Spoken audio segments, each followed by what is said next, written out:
కొలస్సే సంఘమునకు రాసిన పత్రిక 1వ అధ్యాయము 9వ వచనము నుండి 12వ వచనం వరకు ఒకసారి అందరం కలిసి చదువుకుందాం. రెండో అంశం చూద్దాం రండి. ఆత్మ సంబంధమైన వివేకం కావాలి మనకి. ఆత్మ సంబంధమైన వివేకం లేకపోతే ఆత్మీయ సంగతులని మరి వాటిని విడమర్చి అవగాహన చేసుకోలేము. ఆత్మ సంబంధమైన సంగతులను మనము మాట్లాడలేము. మన భాషలోకి ఆ పదాలు కూడా రావు.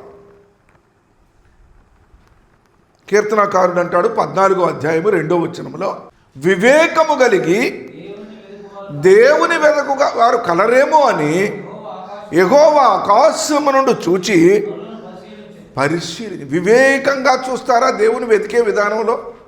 దేవుని దేనిలో వెతుకుతున్నాం? స్వస్థతలో వెతుకుతున్నాం, అద్భుత కార్యాల్లో వెతుకుతున్నాం, ఆశ్చర్య కార్యాల్లోనే వెతుకుతున్నాం, లేకపోతే మరి భూ సంబంధమైన ఆశీర్వాదాల్లోనే వెతుకుతున్నాం. దేవుని ఎప్పుడు వెతికినా మనం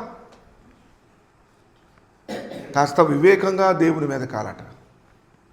దేవుడు అంటే ఆలోచిస్తే అసలు ఇవాళ నీకు ఏది అవసరమో, నీ దైనందిన జీవితానికి ఏది అవసరం, అవన్నీ సిద్ధపరచడానికనే మానవుని సృష్టించినాడు. మన ప్రతి అవసరతను ఎరిగిన దేవుడు. చాలా లోతుగా ఎరగాలి దేవుణ్ణి.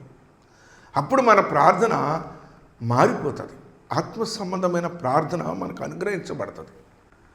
ఒక వ్యక్తి ఇక్కడ నిలబడుతున్నాడంటే ఆత్మ సంబంధమైన మర్మమును విప్పగలడా, మాట్లాడగలడా, బోధించగలడా, ఒక దర్శనాన్ని కానీ ఒక ప్రవచనాన్ని కానీ అవగాహన చేసుకోగలడా? అలా లేకుండా చెప్తే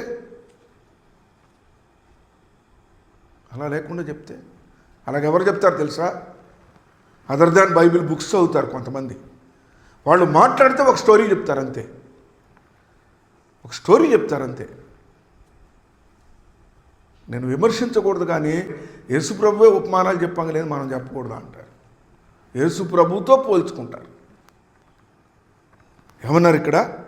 చదవండి. వివేకము కలిగి దేవుని వెదకువారు కలరేమో అని యెహోవా ఆకాశమును చూచి పరిశీలించినాడు. నీ మాటలోని కానీ, నీ ధ్యానంలో కానీ, నువ్వు బైబిల్ చదువుతున్నప్పుడు కానీ నీకు అనుకూలమైన మాటలను అండర్లైన్ చేసుకుంటున్నావా? ఆత్మ సంబంధమైన జ్ఞానం కలిగిన మాటలని అండర్లైన్ చేసుకుంటున్నావా? దేవుని లోతైన మర్మాన్ని నువ్వు అండర్లైన్ చేస్తున్నావా? నిన్ను వెంబడించేదను, నిన్ను కాపాడేదను అలా కాదు. దేవుని జ్ఞానం కావాలి మనకు.